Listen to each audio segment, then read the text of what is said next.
अस्सलाम वालेकुम वरहमतुल्लाहि वबरकातुह। बेशुमार अहबाब एक कैफियत का इजहार करते हैं कि सीने में बलगम महसूस हो रहा है, सांस की नाली में बलगम महसूस हो रहा है, दिमाग में बलगम, नाक में बलगम, कान में बलगम, हलक में बलगम, सीने में बलगम, पसली में बलगम, फेफड़े में बलगम, सांस की नाली में बलगम। और जब इतने सारे बलगम के सारे कबीले एक साथ जमा हो जाए, जो कि हो जाते हैं, तो फिर क्या होता है, वो सड़ा हुआ बलगम पेट में डिपॉजिट होगा, पेट का बेड़ा गर्क कर देगा। सबसे पहले छोटी आंत स्मॉल इंटेस्टाइन का बेड़ा गर्क करेगा, फिर बड़ी आंत को खराब करेगा, पूरा पेट, मैदा सब खराब करेगा।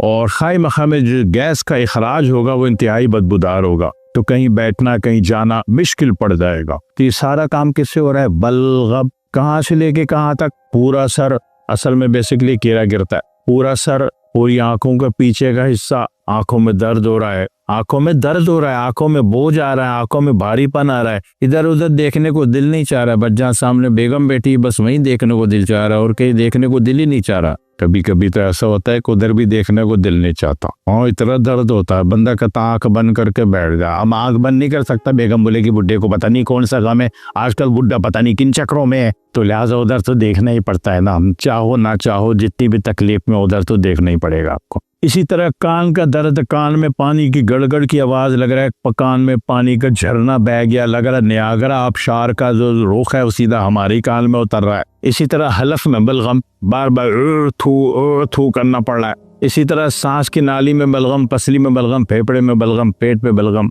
तो इन तमाम सूरतों का जो इलाज है ना वो बड़ा आसान है।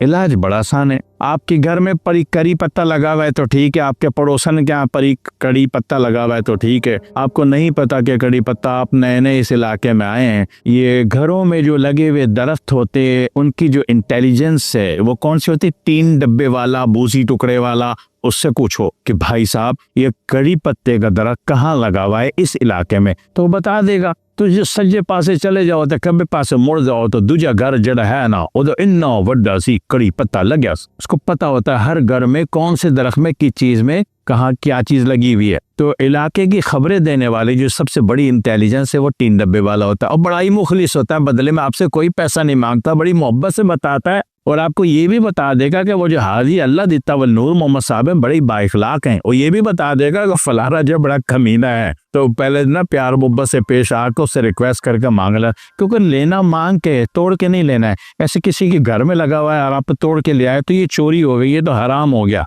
हराम कम नहीं करना है ना, पूरा दरवाजा बजा के उससे इजाजत लेके लेना है कि भाई मैं जरूरतमंद हूँ, मुझे इतने से चाहिए, वो दे देगा। नहीं मिलता तो फिर हजरत पंसारी साहब मद्दज़ल्लल्लाहु को सलूट मारो, उधर जाओ, फिर थोड़े से पैसे खर्च करो, उनसे बोलो करी पत्ता दे दो पिसावा 1 पाव बहुत है। और ये क्या करना है? हर खाने के 1 घंटे बाद, सुबह निहार मुंह ले लो तो और अच्छा है, नहीं तो हर खाने के 1 घंटे बाद 1 चाय का चम्मच खुशक करी पत्ता पाउडर, उसको 1 गिलास पानी में उबालिए, पानी आधा हो जाए छान के पी लीजिए। 3 दफा कर लेने से आपकी जिंदगी पुरअमन हो जाएगी, और अगर जरा ज्यादा चला देते हैं तो पूरी बॉडी पुरअमन हो जाएगी, और कुछ ज्यादा ही चला देते हैं तो बेगम भी पुरअमन हो जाएगी, वो आपको खुद कहेगी जानो एक शादी और कर लो। हाँ करके तो देखो, कितनी कीमती चीज है। या तो अपने घर में उगा लो, नर्सरी से ला के अपने घर में करी पत्ता उगा लो, या तो अड़ोस पड़ोस से ले लो, नहीं पता तो 3 डब्बे वाले से पूछ लो, वो भी नहीं पता तो जनाब अली वो पंसारी से जाके खुशक वाला ले आओ। और खुशक वाले की मकदार कितनी? 1 चम्मच।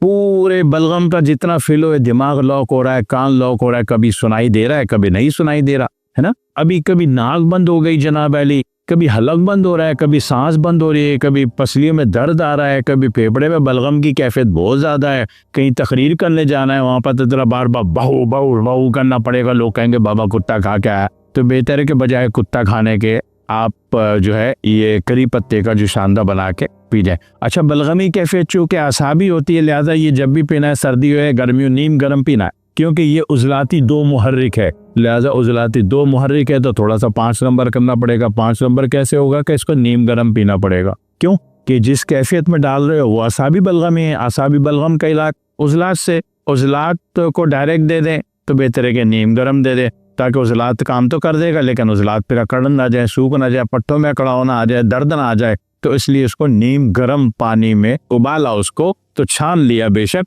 तो नीम गर्म पी लिया। और अगर नहीं छाना और डायरेक्ट पी लिया तो फायदा है, वो फाइबर उसका बहुत अच्छा काम करेगा, पेट में, मैदे में, आंतों में, छोटी आंत में, बड़ी आंत में, सब पे काम देगा, अपने एक्टर को परफॉर्म करेगा। लेकिन अगर आपने छान लिया तो भी सही है। तो फिर उसको पीना नीम गर्म है। और कभी इसके अजूबा हरकत करनी हो, कभी ये तमाम बलगमी मामलात के साथ साथ ऐसा लगता हो जैसे को कुछ रूहानी मसला भी है, ऐसा महसूस हो रहा है आपको या कोई बता रहा है, किसी ने बताया, तो फिर एक जादूगरी करो। जादूगरी क्या है कि यही जो करी पत्ता आपने उबाल के पीने वाले हो, इसमें उबालते वक्त थोड़ा सा गुड़ भी डाल दो। अगर आप आम आदमी हैं तो, अगर आप हकीम साहब हैं, तबीब साहब हैं, मुआलिज साहब हैं, तो फिर आप एक नंबर की और डंडी मारो कि बजाय गुड़ के एक चुटकी हल्का सा नौशादर मार दो। ओ हो, एक दफा पी के तो देखो, बलगम भी गया, जिंदगी भी आसान और अंदर का माहौल भी इंतहाई बेहतरीन, इतना बेहतरीन के दिल चाहेगा बस फौरन शादी हो जाए। करके देख लो, फिर दुआ में याद करना। वस्सलामु अलैकुम वरहमतुल्लाहि वबरकातुहू।